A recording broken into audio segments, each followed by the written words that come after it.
Wow, thank you. So I'm glad you guys all made it this week because this has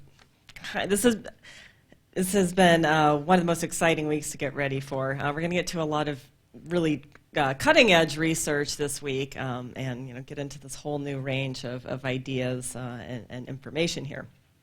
So we're going to be talking about the Amazon today. And first off, I have to apologize for kind of like dragging you back and forth across the continents. So to clarify, we're in South America before we went back to North America. But I wanted to save the Amazon for last because it has, in a way, it illustrates some of these new trends in archaeological research. And this is also some extremely recent research. So most of what I'm talking about today has been discovered in the past 15 years or so. And there's lots and lots and lots that we still have, not just a lot to learn, but like we don't even know the questions to ask yet. So it's really very new, to the extent that if you ask me questions, it might not be just that I don't know, but that no one knows the answer yet. So we're really, moving in new directions here. And probably the first and most obvious question you guys have is just, Amazonia? Like, was anything in the Amazon? Like, that's not what we think of when we think of ancient civilizations, right? We think of a big forest. What possibly could have been going on in the Amazon rainforest for thousands of years? So the first thing that I want to put out there is that when we think of the Amazon, really first and foremost, we think of the natural environment. Basically the Amazon is synonymous with the rainforest, with the culture area, but especially with this very distinctive ecological settings. The Amazon is really one of the most distinctive and notable world environments. It is not the longest river in the world, but it's the largest river in the world, and we can come up with all kinds of superlatives like the river itself is often miles across. It has enormous islands within the river itself that people can live on. We can talk about the millions of cubic meters that are flowing out at the mouth and so on. So it's really an exceptional natural feature. And as a result, we often think of human beings and human societies in relationship to the landscape here. And just think of the way, probably the most common context in which we talk about the Amazon now is in relationship to the environment and to global warming. So, we're thinking about the land here, about the forest. So what archaeology has told us is that the natural environment was very, very important to civilizations in the past, but in very different ways from what we normally think. So with this in mind, I want to present how we're going to go through this course today, because it's going to be a little bit different from what we've talked, or the way that I've presented classes in the past. So instead of just focusing on one particular civilization and talking about it, I'm going to structure the class around 3 myths that influence the way in which we think about Amazonia, about the Amazon region. So as we go through the course, I'm going to point out how archaeology has helped change our thinking in response to all 3 of these myths. So the first of these is the myth of the primitive savage, that people had extremely simple technology and little art or civilization, that they just lived in harmony with the forest. You can think of the image of the naked Indian wearing feathers and paint. We're going to see this is quite different. A second myth is the myth of the pristine forest, that the forest was always what set the terms, and people just had to respond to it. So that this forest was, this primeval, unchanging forest over time. And the third myth is the myth of the timeless land, that nothing changed, and that the lost tribes that we still encounter even today are just kind of these relics representing, a history of thousands of years. So we've seen a lot of, so far I've stressed a lot how cultures have changed over time. So we're going to see that here too. So something notable about the history of archaeological research in the Amazon is that even more than in other areas we've talked about, archaeological interpretations align very closely with the way the popular public understands the Amazon. So archaeologists and the general public are building on these same kinds of myths, on these three myths. And these have shaped the questions that archaeologists have asked of the Amazon, and they've also shaped the responses that they've come up to it in the past. So really, only in the past 15 years are people getting beyond this. So first and foremost of these preconceptions is the idea that the forest dominates people in the Amazon.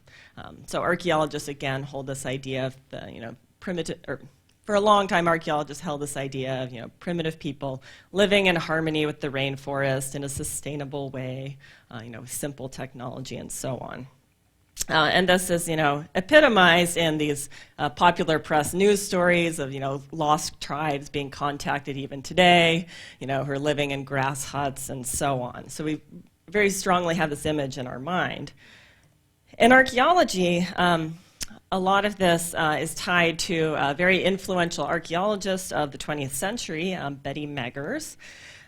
So she kind of single-handedly might be called the godmother of Amazonian archaeology. And for most of the 20th century, she kind of set the agenda and set the terms for how people understood ancient societies in the Amazon. So archaeologists for many years had already been looking at the accomplishments of Mesoamerica and at the Andes, and they just sort of assumed that not much was going on in the Amazon in the past. Now, because you don't see these massive stone cities, things might be hidden in the forest, but nothing jumps out at your eye. So what Meggers believed was that the rainforest was a very harsh environment, and it would have been very difficult for civilizations to flourish in this natural setting. Namely, there's not a lot of nutrients in the soil. Most of the nutrients in this biome are in the trees or in the vegetation, so that soil cannot it doesn't have a sufficient degree of fertility to sustain the intensive agriculture that was the foundation of civilizations in the Andes, or in Mexico, we saw with maize. So people had to live very simply and just kind of get by. So this was Meggers' theory, and people really swallowed it hook, line, and sinker, and it influenced the agenda for a long time. This is not to say, this is not to cast aspersions on Meggers' work, because she did do an enormous amount of research and move the field forward in many ways. And I think it's quite notable that, kind of the leading lady of archaeology was a woman here in the Amazon. Okay, so we're going to come back to Betty Meggers later on. So let's get to myth number one, the myth of the primitive savage. So I'm going to give you a bit of a whirlwind view of a number of different Amazonian civilizations to the end of demonstrating that Amazonian peoples actually developed very large and very complex civilizations, and that these had many of the characteristics of societies we've looked at so far, things like social inequality, incredible works of art and architecture, and so on. So just to kind of give you some of the sense of the geography here, first we'll be looking at this area. There's a big island at the mouth of the Amazon. Then kind of moving upriver in this area, we're going to look a little up the coast, and then get more inland down here, and then all the way up to Bolivia and Peru, back in this area. So, we'll see this is spread out. We're going to be looking all over here. Okay, so before we really plunge into the Amazon, I just want to gesture to the fact that we're skipping over yet another very important area of archaeological history, which is the area of Central America and Colombia. So we're talking about Panama, Costa Rica, Venezuela, Colombia, and so on. So these societies were kind of in between Mesoamerica and the Amazon, and they interacted with both. So once again, we see this linkage between these long-term exchanges and trade between different areas. And I just want to make sure that you guys keep this in mind in case any of you travel to this area too. So be sure to look at the ruins and the artwork of the cultures in this area too. In particular, there's a lot of gold work that came out of this area. It's very, very impressive. Okay, so let's get into the Amazon now. So one of the earliest sites that kind of started changing archaeologists' impression of Amazonian peoples was the site called Pedra Pintada, which is kind of midway up the Amazon River from its mouth. And this is a rock shelter site associated with cave paintings. You can see these here. So, I'm going to introduce another very important figure in Amazonian archaeology. Again, a woman, as it happens. Anna Roosevelt did important work here in the 1990s. She's actually, last name's not a coincidence. I think she's the granddaughter of Teddy Roosevelt. She's got a family history in the area.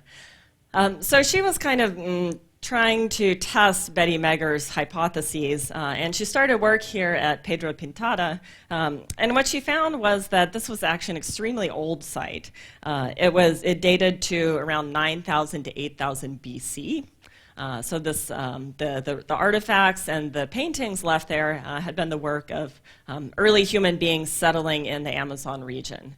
So this was kind of a first shock to archaeologists because we realized that the history of human settlement in the Amazon was thousands and thousands of years older than anyone had expected. Archaeologists had come to the table with the assumption that hunter-gatherers moving across the Americas with very simple technology would have had a hard time adapting to this radically different rainforest environment. But what Roosevelt showed was that not only was this the case, but that people are here far earlier than anyone expected. And this would have given Amazonian people the time to develop, to adapt and learn about this new environment, and then begin to develop ways of life that would allow them to flourish there. Okay, another kind of early site is known as sambaquis. This is the Portuguese word for shell mounds, too. So sambaquis are located all along the Brazilian coast, and these were another very early expression of Amazonian culture. So we're talking about as early as 4,000 BC and then lasting for several thousand years. So you can kind of think of these like the monumental mounds that we saw in Louisiana with Watson Brake and Poverty Point. So archaeologists initially thought that these were kind of byproduct mounds, that they weren't really constructed. They're made of shell, so they imagined that people were living on the coast, eating large amounts of shellfish, and then, as they ate and threw away their shells, they kind of piled up into a big mound. Once people started, so Brazil, people living on the coast of Brazil have known about these for a long time, as long as Europeans have been there. But once archaeologists kind of started going in there, they realized that these were not just kind of de facto garbage heaps, but that in large part they were actually constructed. They found layers. So you can they find layers of constructed floors that people made, and then all these holes where posts had been standing for buildings. So they saw that these were actually kind of an early form of monumental architecture. And these were distributed all along the Atlantic coast of Brazil.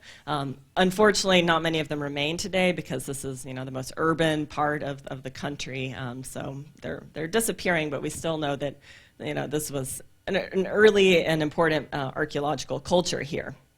And even though these people, too, had very limited technology, they were hunter-gatherers, they were not farmers, they were able to create a number of early works of art, too. So I think this is a whale or a shark of some kind, and then another kind of form of a human being, too. So those are the Sambaqui shell mounds.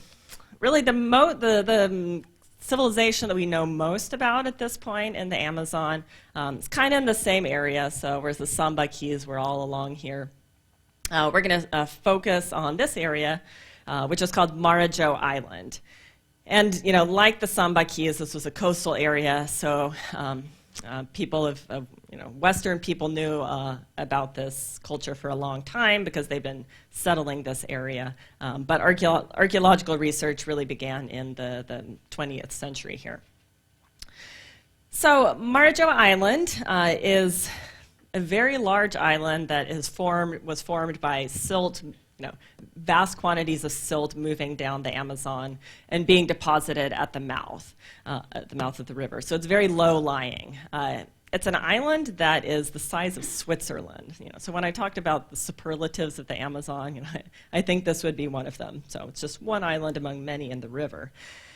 Because it's made of silt, it has distinctive topographic characteristics that are very challenging for human habitation here. So this is what the area looks like for much of the year. During the rainy season, it floods, and it turns from a low-lying savanna into just an expanse of water. And people that live there today actually canoe to get around during the rainy season. So Marijo Island was home to, probably the best known Amazonian culture at this point. People flourished here between 400 and 1300 AD. So even though their civilization was, in full swing, almost up until the arrival of the Europeans, it declined a little bit before that. So since the 1800s, since people began living here, they've been kind of poking around and realizing that there were incredible artifacts coming out of this area. So namely, these really big urns about this big. And these were found and it's a little bit hard to see, but these kinds of mounds here, large flat-topped earthen mounds. And once they started, looking into this, they realized that the people that had lived here had developed this incredible ceramic set of ceramic styles, really among the most impressive artistic canons of the ancient Americas. So in the 1950s, Betty Meggers decided she was going to work at this site, one of those kinds of most famous sites at that point in Amazonia. And she and her husband, who was also an archaeologist, they recognized the complexity of the civilization, but they assumed that in order to create these, people must have come from elsewhere, from a more complex area. So they looked to the Andes, and they assumed that people from the Andes had sailed downriver and settled here and developed these ceramics. So this theory was in effect for a long time. They figured that the Amazonian people living here could not have developed this on their own. But our other old friend, Anna Roosevelt, came to work here in the 1980s. And with the advantage of radiocarbon dates and with other kinds of scientific techniques for excavation, she was able to determine that, yes, people did develop this culture, in this particular area. It did not come from outside. So this was really the first time in which a native civilization of the Amazon had been identified.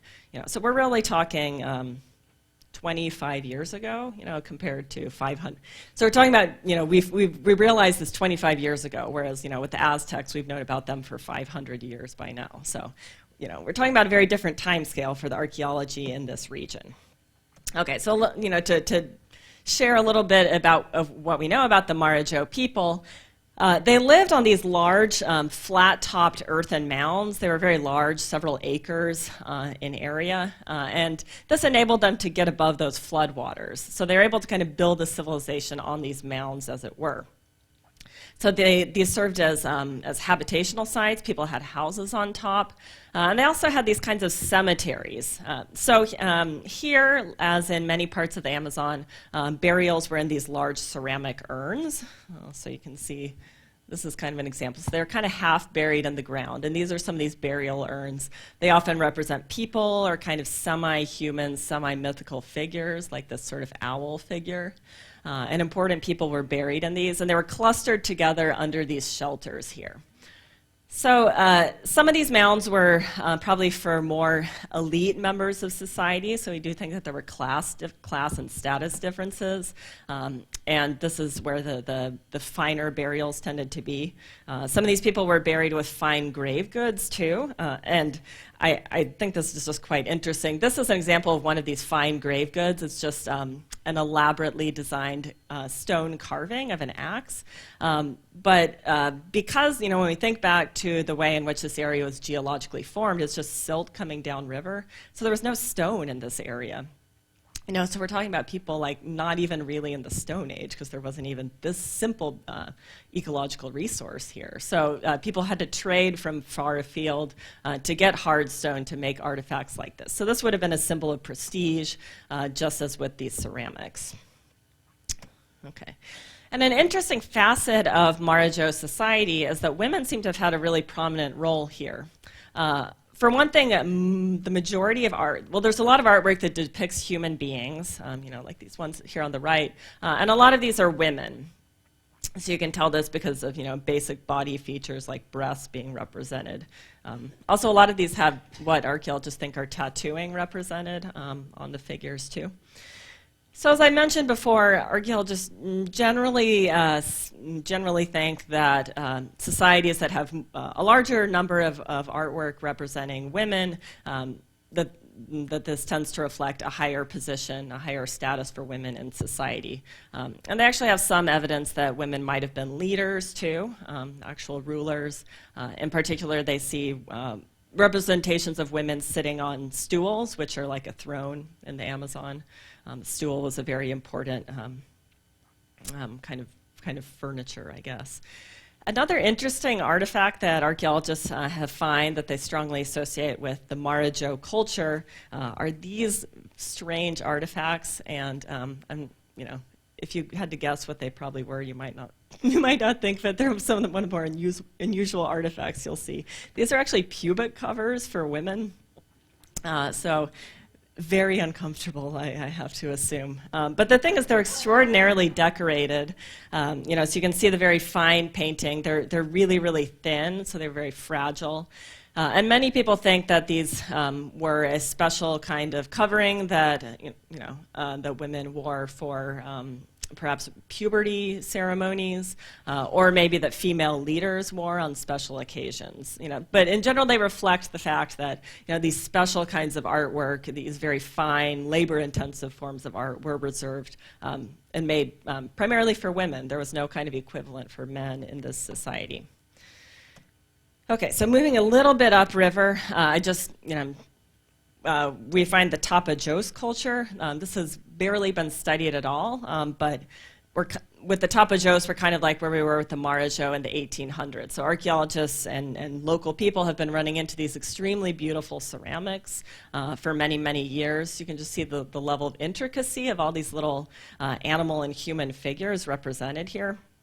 If any of you have ever done any pottery, and you'll probably get a sense that this is not an easy thing to do at all.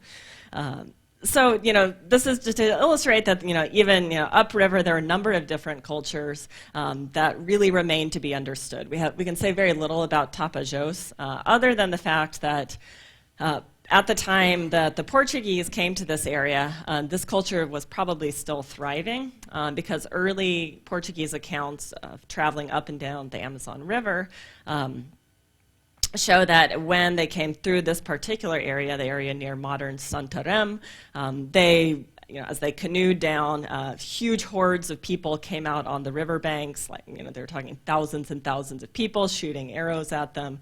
They sailed for miles without the urban landscape breaking up. They would see people and buildings. So they just marveled at the scale of these societies to the extent that until archaeologists started working here, many people discredited and didn't believe that these accounts could have been true. So these are also linked to the accounts of the wild Amazon women that they ostensibly saw on the riverbank. So still haven't figured out if that was true or not. Okay, so here's Tapajos, and then one other culture. So we've been kind of in this area here. Then a little bit to the northeast, on the northeast coast of Brazil. We see remnants of another culture that's just starting to be studied right now. One of the important sites here is Calçoene here. These are megalithic sites, made of extremely large stones that would have taken many people to move them. And this is, there's a number of these sites, and they've been called the Stonehenge of the Amazon here. So they're probably associated with burials. They were laid out in a circular form here. You can kind of see this partial one. And they might have been astronomical observatories. So, we even get this kind of enduring monumental architecture in the Amazon as well. Okay. Further south, another one of these areas that archaeological research has been carried out in recent years is the upper Xingu drainage. So this is a river draining into the Amazon from the south. And this is more of an upland area. It's not on the floodplain. So this is an area that archaeologists didn't expect to find any remains of human civilization. But even here, they've found some too. This area is still inhabited by people that follow a very traditional way of life. So you can see the kind of clothing that they wear. They still tend to live in these extremely large longhouses covered in thatch. You can get a sense of the scale. There's a little group of people down there. So people still follow a traditional way of life, and the archaeologists that have worked here have been curious in seeing, talking to these people now and kind of tracing how far back this way of life extends. So working here, they've been able to determine that this has been quite a long time, so for many hundreds of years, and they've been able to observe changes in people's ways of life and their traditions, even despite a great degree of continuity. So for instance, this is a picture of modern villages here. They tend to be laid out in these around these large circular plazas with these longhouses grouped around them. You can kind of see a map. This is a pattern you see in many parts of the Amazon. So archaeologists that worked here were able to discern the traces of similarly laid out villages as early as, dating back to before 1200 AD. So we're talking 800 years or so, with kind of an apex of scale between AD 1200 and 1600. So the difference here is that even though people maintained many of the same customs, they grew the same foods, they had similar ways of dress, and their villages were laid out in the same form, the scale was completely different. And this area had previously been home to a very large, almost urban system of settlements, very large polities, basically. So villages here, between AD 1200 and 1600 were laid out in these circular forms. These are surrounded by ditches, and then the plaza was used for ceremonial practices. Often the ditches are surrounded the villages are of a very large size, up to 15 feet deep or so. And then these villages are connected by causeways, kind of like elevated roads that run for several kilometers. So in this map here, you can kind of see how these villages were all connected in this major urban system. So they weren't just out in the jungle somewhere. They were all kind of interconnected. And then these people also made other features in the landscape that showed the modification of their environment, such as bridges across rivers, canals. They created artificial ponds and things of this nature. And then the villages were also arranged in ways that demonstrate that some of them were probably politically more prominent than others. So we see this kind of rivalry between villages, this kind of political organization at a scale that we don't see later on too. So this area is very densely populated and urban, and there are these political disparities that we don't normally think of when we think of small isolated people living in the forest. Even though they probably dressed and looked in many ways similar to the people that live there today. But archaeology has been able to trace that sometime around 1600, there were major instances of depopulation, so the population just crashed, and people probably had to respond by creating a simpler way of life. They weren't able to maintain these kinds of political hierarchies that they had in the past, and they had to kind of reduce the scale of their way of life. Notably, this probably occurred before Europeans actually got to the village. Again, we've talked in the past about kind of the waves of epidemics moving in advance of Europeans. So these people weren't actually encountered by Europeans for several hundred years yet. So we see already the effects of epidemics even before Europeans met them. Okay. Oh, also I was going to mention too with this area, on the reading list that I posted on the website, there's a book called Lost City of Z about exploration in the Amazon, and this is the area that he talks about, that he gets to, that the author gets to, that is like the lost city that is essentially like El Dorado lost in the jungle. Okay, and then we also get geoglyphs. So we really see all these very different expressions of human civilization in the Amazon, from fine artistry to very large complex cities almost, and then to these massive features on the earth. So like when I talked about the geoglyphs in Nazca in the desert on the coast of Peru, this is the same kind of principle. So there are these massive designs laid out on the land that you really have to appreciate from the air in order to get a sense of their size and of their layout. So to get a sense of the scale, here's a ditch that forms this feature, and those are mature trees standing in the ditch. So these were very large formations. Each of the ditches itself is on average about 30 feet across, and then some 12 feet deep. And then the enclosures that they surround are usually several hundred feet across. So they're located in the Brazilian state of Acre in the very western part of Brazil over near Peru and Bolivia. And no one observed these until probably 15 years ago or so, when some archaeologists were flying in a plane over this area, and then they happened to look down and see these big features on the ground here. This was only possible not just because of the plane flight, but because this area had been recently deforested. So prior to this time, it had been covered by pristine Amazon rainforest, and with the stripping of this for farming, for modern ranching, and so on, then it became able to see these features.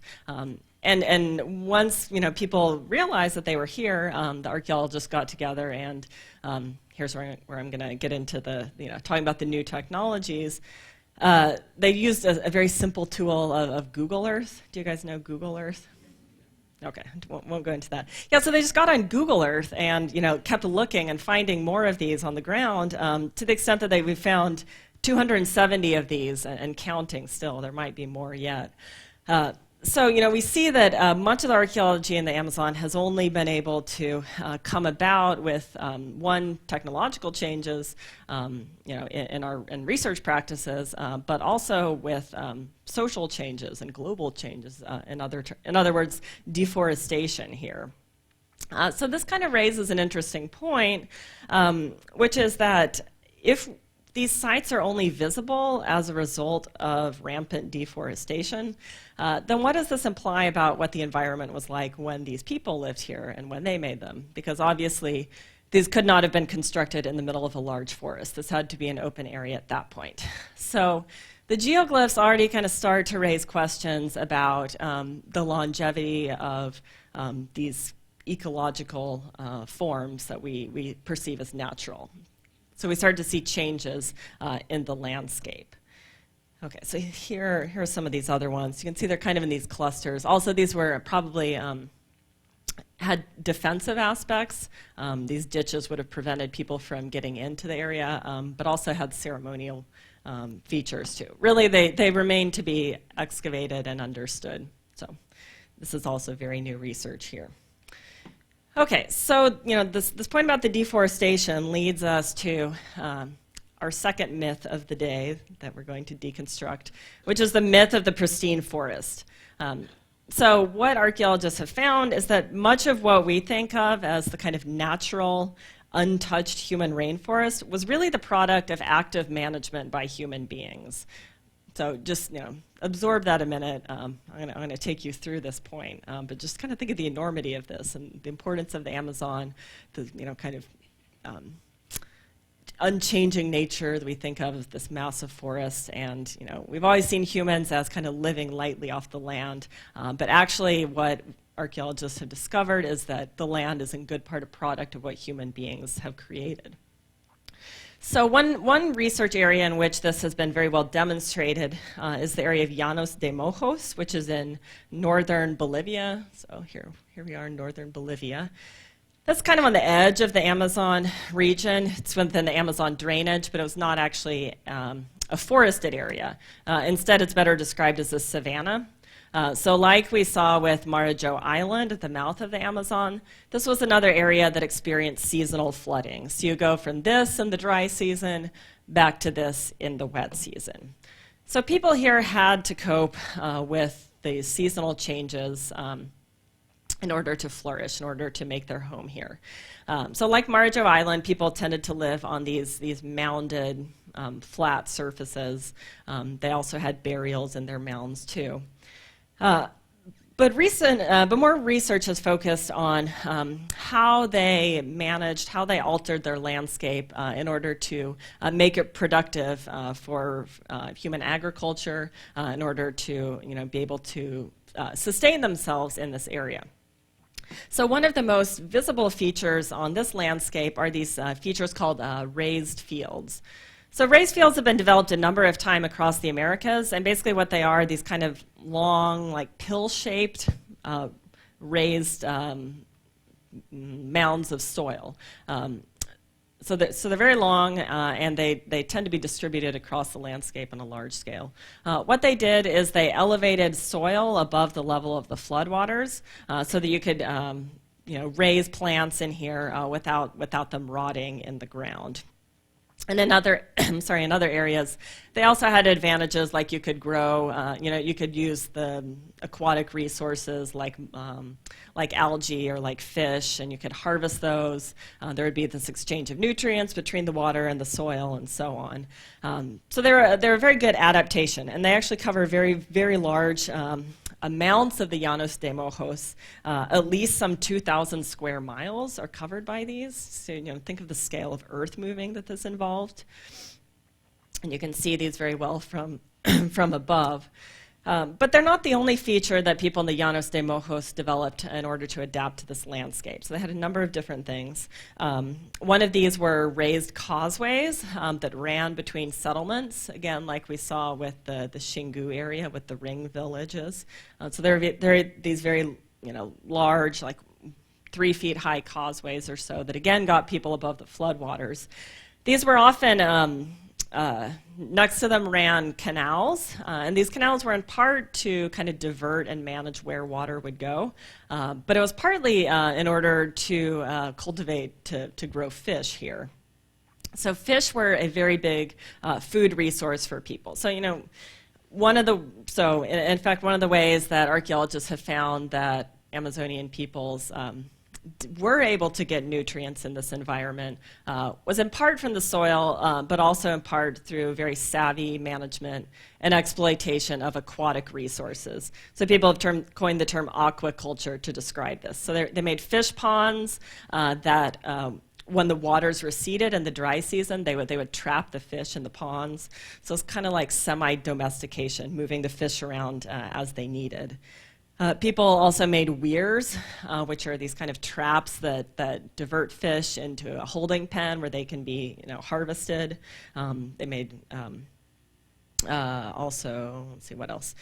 Oh, and another important feature were these kind of don't look like much from the air, but what these are little islands, little forest islands is what they've been called.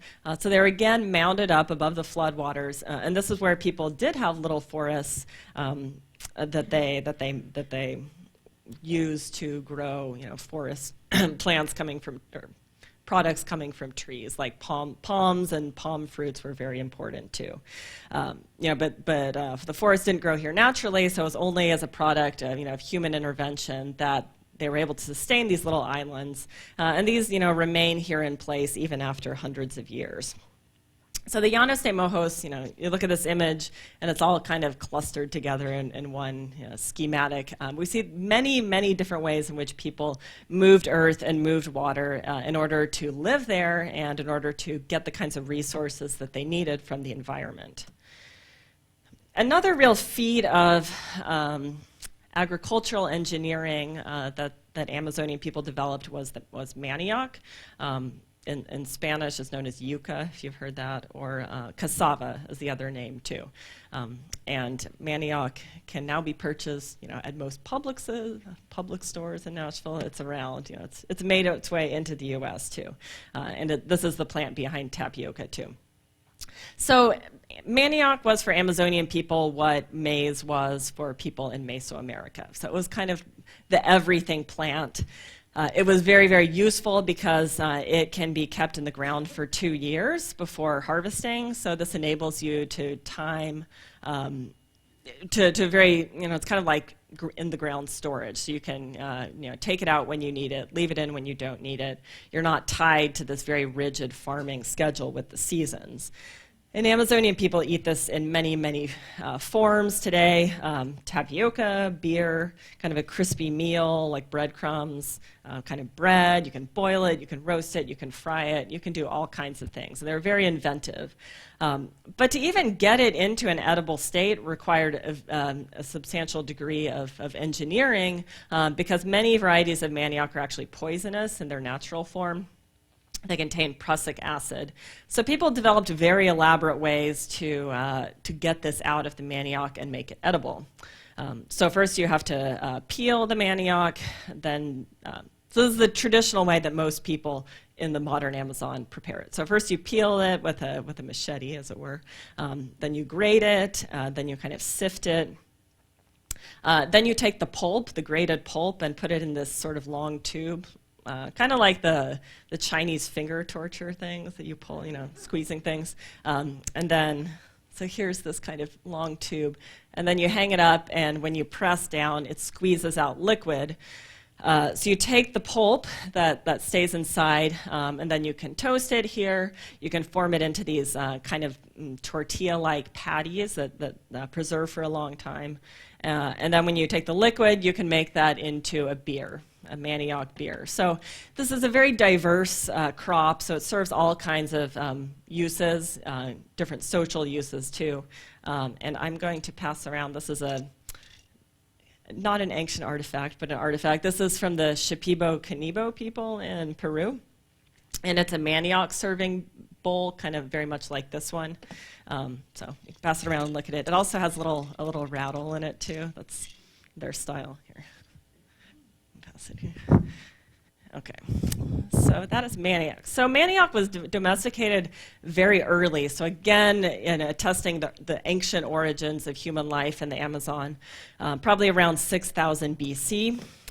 But Amazonian people also domesticated a lot of other crops too, including some of my favorites like hot peppers here, peanuts, and then pineapples too, also come from the Amazon. I like this picture because I don't think people normally realize that pineapples come from bushes, and they look pretty funny on the bushes. So Amazonian people were engineering plants in a number of different ways. So modern agriculture in the Amazon takes the form of what's called swidden or slash and burn. So the way archaeologists have looked at these modern practices, for a long time, prevented people from questioning and trying to understand other ways in which people in the past adapted to the landscape. So slash and burn or swidden agriculture is a response to the inherent poor nutritional quality of the soil in this region. So like I said, most of the nutrients are located in the vegetation. And people try to restore nutrients to the soil by burning the vegetation so it gets mixed into the soil. And then this creates a plot of land that people can use usually for about 3 to 5 years before all the nutrients get leached out again, and then they have to move on and open up a new part of land. So this process is kind of in good part responsible for the deforestation of the Amazon that you hear about nowadays in terms of environmental politics. So archaeologists like Betty Meggers looked at this modern practice and then just kind of projected it in the past. So they assumed that people that were relying on this kind of technology would never have been able to stay in one place long enough to develop a real civilization. Because as soon as your plot of land was exhausted, you had to move on to the next one. So there are a number of reasons, why this is a problematic way to think about this. First is that modern swidden agriculture requires metal axes, which people did not have in the past. So people would have had to clear forests with stone axes, if they even had stone. So this would have been extremely labor intensive, far more than it would have been worth. So it's unlikely that people used this practice in the past. But also, we have seen other ways in which people manage the soil, too, in order to render it more productive. And this is really one of the most exciting discoveries that archaeologists have come up with in the Amazon. It doesn't look as pretty as the pretty pots we saw, but it has pretty enormous implications. So what I want to talk about here is something called Amazonian dark earth, or in Portuguese this is terra preta, black earth. So for a long time, as the colonization of the Amazonian rainforest has developed in the 20th century and before that, people moving and settling and moving into these new areas, looking for places, trying to find places of high soil fertility, in an otherwise not very fertile area, they kept running across these patches of very black-looking soil, whereas most of the soil is more of this kind of reddish color. They would come up against this really dark, rich earth, and it was extremely fertile. And not only would it not run out after 5 years, but you could just keep farming it indefinitely. And what many people noticed, because farmers tend to be pretty savvy people across the world, they noticed that these areas of dark earth were often just chock full of ceramics, of shards from ancient pottery. And they tend to put two and two together and realize that these had probably been made by people living here in the past, that these were not naturally fertile soils, but they had been created that way by human beings. So, recently archaeologists started looking into this, again, since the late 1990s or so. And trying to figure out, what was the nature of the soil, how was it created, how much of the Amazon does it represent. So it's still, it's not quite well established how this was created, how people developed this. What most people have come up with is the idea that it was the product of this process called slash and char, instead of slash and burn. So people would clear the land, but then kind of partially burn the vegetation instead of completely turning it into ash. And as a result, this would alter the soil chemistry, the morphology. This enables continued presence of microorganisms, and it introduces higher amounts of carbon into the soil. So this creates long-lasting changes in the soil fertility, and it prevents nutrients from leaching out. So this stays in effect. We don't know how long yet, 500 years or more. The soils that people created in the past are still, fertile today. So this might be, a permanent change in the soil. And, it's hard to get a sense of how much of the Amazon this kind of soil covers, because obviously when much of the area is covered by trees, it's hard to get a clear numbers. But archaeologists have estimated that somewhere between 0.1 to 10% of the whole land area of Amazonia is covered by dark earth. So in terms of total area, this would be somewhere between 2,000 and 200,000 square miles. So we're talking a huge scale in which people created soil that would be able to sustain human population. And then another technique that people used in order to manage the environment was agroforestry. So there are many areas of the Amazon that to an outside eye would look just to be natural, just wander through and see forests.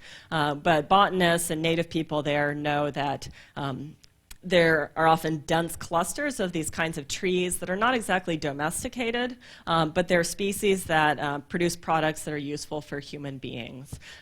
So these are known to have been the product of active management, where people would plant, strew seeds throughout the forest in different areas and try to encourage, clustered growth of plants that were desirable, that they were able to use.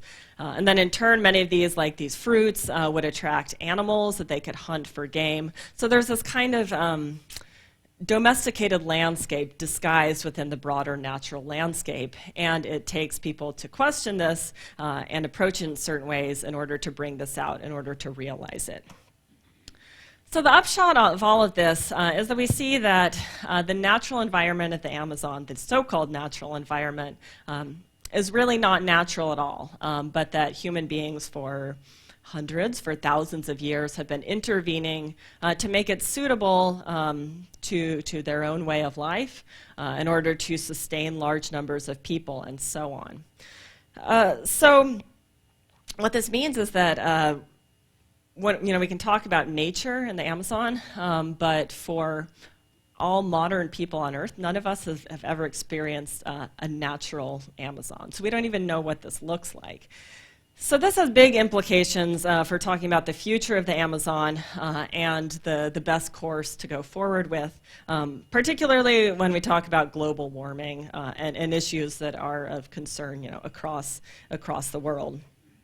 So ancient Amazonian people were able to harness the environment and use it in a sustainable way that kept their way of life going for thousands of years. But it did create changes. So archaeology doesn't offer any kind of solution to these dilemmas because there are obviously a lot of stakeholders. There's Amazonian people, there's the nation of Brazil, there's all of us human beings that need clean air that the rainforest is helping produce for us. But what's important to take into account is to have all of the facts at our disposal. And archaeology provides an important piece of this puzzle because it shows us, it provides an alternate view on how the forest was used in the past that we need to take into account when we decide how to move forward. So it's important not to have preconceived notions of an untouched rainforest when this definitely was not the case. So this brings us to our myth number 3, the myth of the timeless land. So we see that the rainforest now is not the rainforest that it was long ago. So modern Amazonian societies and the ones that Europeans encountered have undergone radical changes from what their ancestral groups were like. So people are not unchanged. We don't encounter these wild people living in the forest that reflect ancient ways of life, but they themselves, their ways of life, have been greatly changed over the centuries. So in fact, archaeologists have even gone so far as to use the term refugees to describe the tribes that we encounter nowadays, people just kind of living off the land in simple ways. This reflects the fact that once Europeans came and in particular introduced epidemic diseases, population plummeted and native people across the Amazon had to come up with ways to cope with these changes. We've seen this before, but basically you can't sustain these complex ways of life, these forms of high art and civilization, when 90% of your population has just disappeared. So we're talking probably estimates in the millions. One researcher has estimated that 7 million people originally lived in the pre-Columbian Amazon, so the forest was far more densely populated than we imagine. So there's been great changes in people's way of life, and it's important not to assume that what we see today was always the case. I think this is an important lesson that we've seen in a number of different ways in these examples today. But nevertheless, there are important continuities, as demonstrated, for instance, by the research on the Xingu with their circular villages. So even though people have changed and have had to adapt to demographic flux, they still managed to continue important traditions of their culture. Okay. So what's important to see is that the people that live in the Amazon today shouldn't just be interpreted as passive victims of global events, whether this was the European conquest or whether this is the effects of deforestation going on today. What we get when we look at the archaeological history of the Amazon is that these people were the authors of their own history, that they took active roles to combat various kinds of challenges, whether those be environmental challenges, challenge of depopulation, changes in the environment, or so on. So I have these images up here. We see these kind of images continually recycled. Both of these might be ideas of the noble savage. So there's the crying Indian from the commercials in the 70s, I think. And then we get this crying Indian again today, this native leader who's crying because his land has been scheduled for development of a hydroelectric project. So the media, the media trying to be sympathetic to Amazonian people or native peoples, often depicts them as these passive victims. But what's important to recognize is that in the Amazon, as in other places we've studied so far, that Native Americans are the authors of their own, they write their own history too, and they're involved. So in the modern Amazon, Native peoples have taken a very proactive role in trying to alter, their own futures, and not just to succumb to globalization or other factors, but to own it and to shape the direction that they want it to take. So we see people using technology and media to achieve these ends. Actually, at Vanderbilt in a couple of weeks, there's going to be a symposium on native uses of media in developing countries here, including the Amazon. You see native politicians, trying to affect changes at a national scale in Brazil and Peru. Often these people wear traditional forms of dress, as a way to assert their own identity and use it to draw attention. You see native Amazonians working with international agencies. And then also there's often conflicts as people try to agitate for control over their traditional lands. So for instance, this was a scene that happened in the Baguas area near where I work in Peru, where native people were trying to protest incursion by oil companies or other resource companies, giving them unfair deals over the use of resources in their traditional lands. So sometimes these can even be violent and achieve prominent. These conflicts achieve prominence in the national news at a national scale. But what's important, thank you. What's important throughout is to recognize that people aren't just sitting back and dying off and letting their ways die out, but they're trying to creatively and reinvent themselves and move forward, even despite massive changes. So in some cases, this entails, still owning traditions, still wearing traditional dress, and claiming it for themselves. Okay, so in kind of wrapping up, stepping a little bit further, wrapping up the course altogether, if there's any takeaway point that I hope you guys come out with, this is the idea that the past matters. So it's not just interesting to study. It is very interesting to study, but it has real stakes, and it doesn't end with just being interesting, but it matters to many people today. So the histories that we tell about the past of the Americas have a real impact in many different areas. So in terms of global policy, which we've seen today, for the ways in which we develop our cities, like we've heard about salvage archaeology, even in Nashville. Often it has a very large economic impact, particularly in terms of tourism. Like in Peru, a very substantial portion of the economy is grounded in archaeological tourism. And it's also just important for how we understand the trajectory of human history overall and what it means to be human. It makes us question things that we take for granted that really are reflective of traditions of the old world, not of the new world. So above all else, our archaeological histories that we tell have an impact on the lives of millions of people in the Americas today who are descended from these ancient people. And many of these people today the majority are economically and socially disadvantaged as a result of the way that their histories have unfolded after contact with Europeans. We see this as much as anywhere here in North America.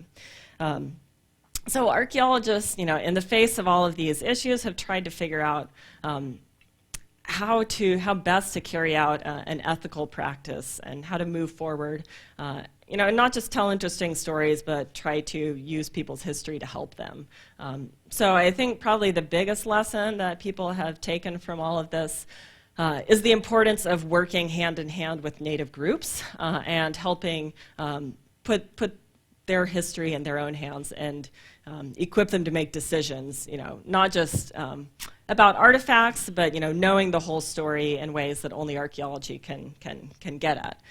So you can see that in different ways here. Maya girls helping analyze artifacts. This is from the Amazon, where Native men are helping in excavations, learning those techniques. It was from a recent National Geographic article where Archaeologists who have studied the bones of ancient Native Americans are reburying them with the permission of Native groups in Montana. And then this is, from my own work, just my own experience of traveling and exploring with local people who are very excited to learn more about these places that they have always known but not known very much about. So there are a lot of thorny issues that we have to navigate in archaeology, but it's important to always be reflective and to keep in mind the broader implications.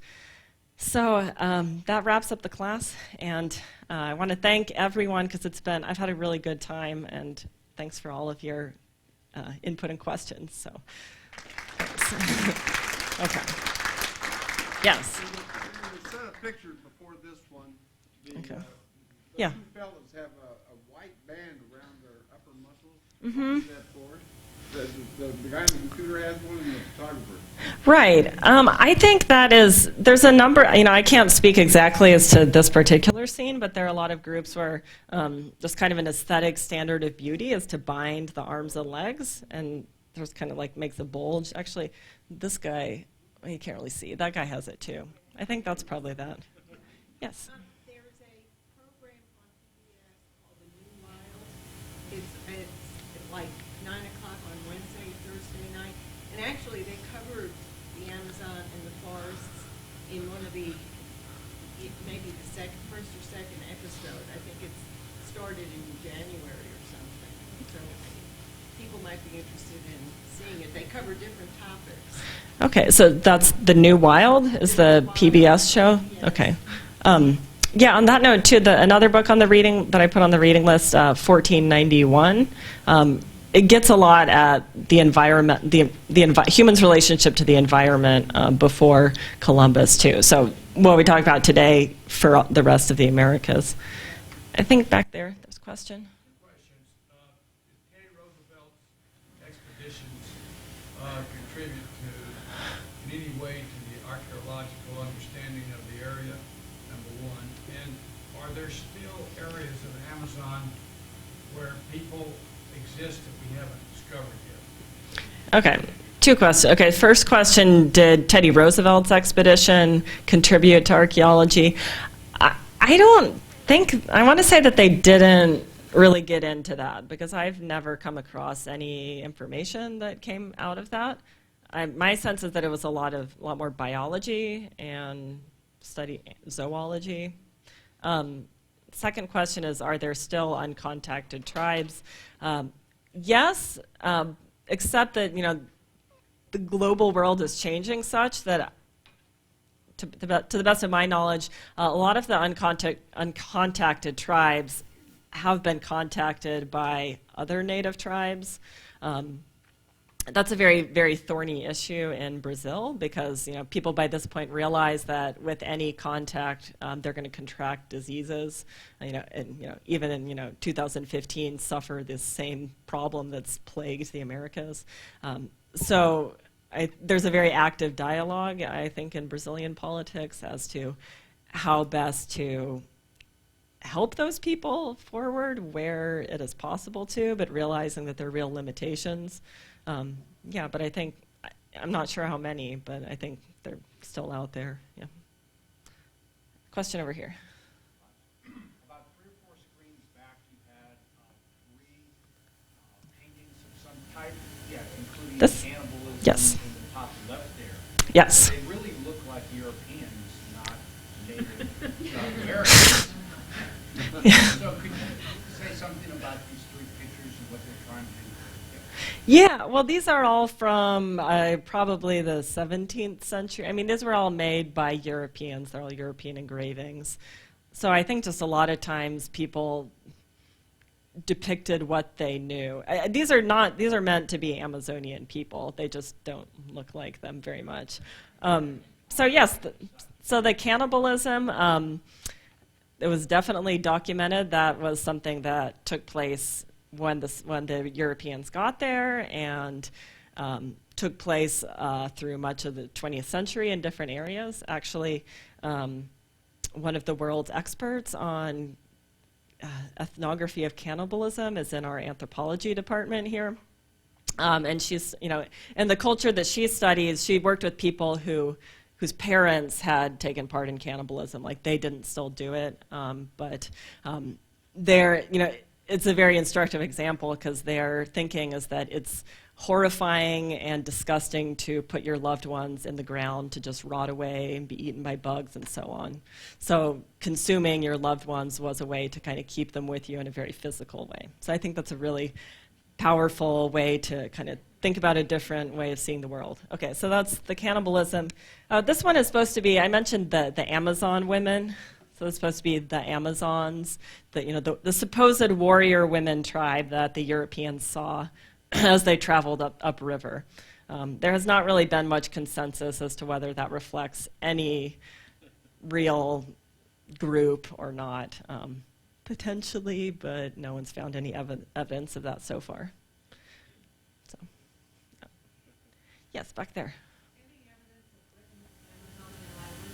written language? Written language, no.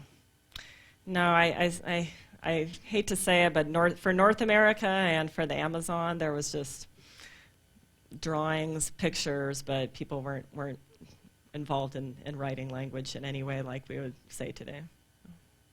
Yes, back there.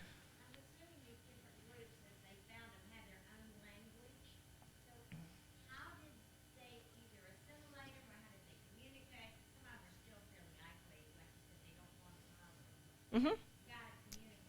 Okay, so the question is how people interacted when they spoke many, many different languages. The first answer, there are kind of two answers I would say, is that people all over in the world used to speak a lot more languages. And I mean each person, it was not unusual in many parts of the world to know 3 languages or 4 languages or so on, just to grow up more multilingual than, I think America is one of the countries that's least multilingual now. So people probably spoke several languages, and another thing might be that there were a lot of major language families.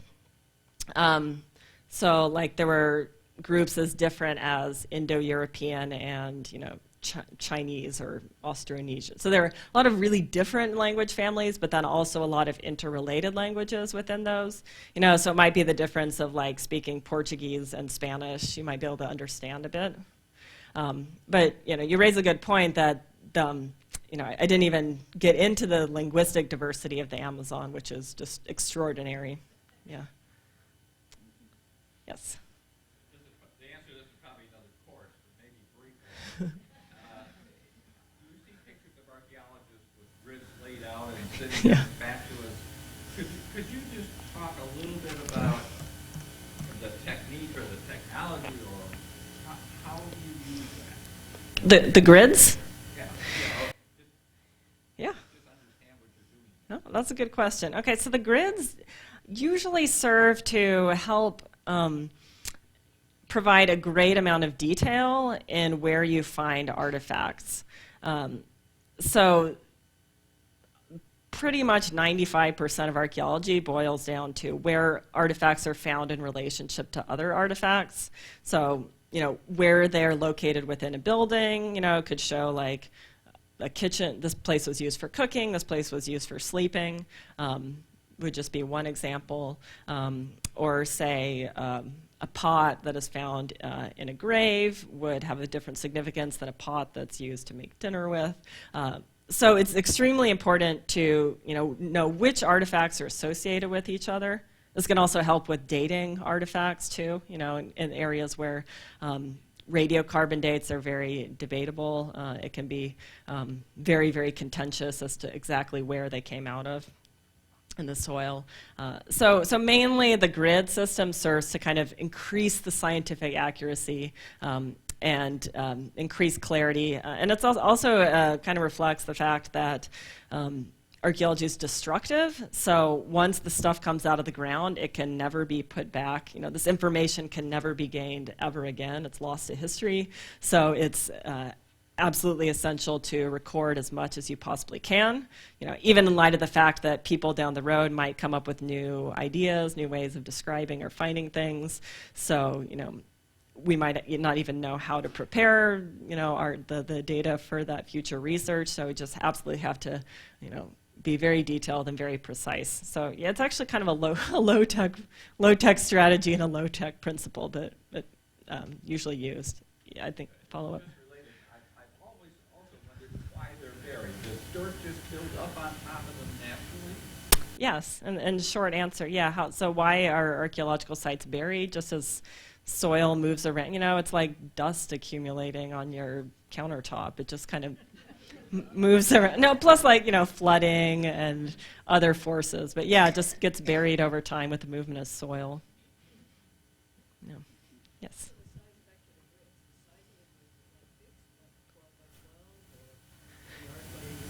The size of grids. First, everything is metric. We don't like the standard system because it's hard to convert. A meter by a meter would be most common way to describe. It also helps with drawing. Drawing is often important, and because the human eye can capture details that a camera can't.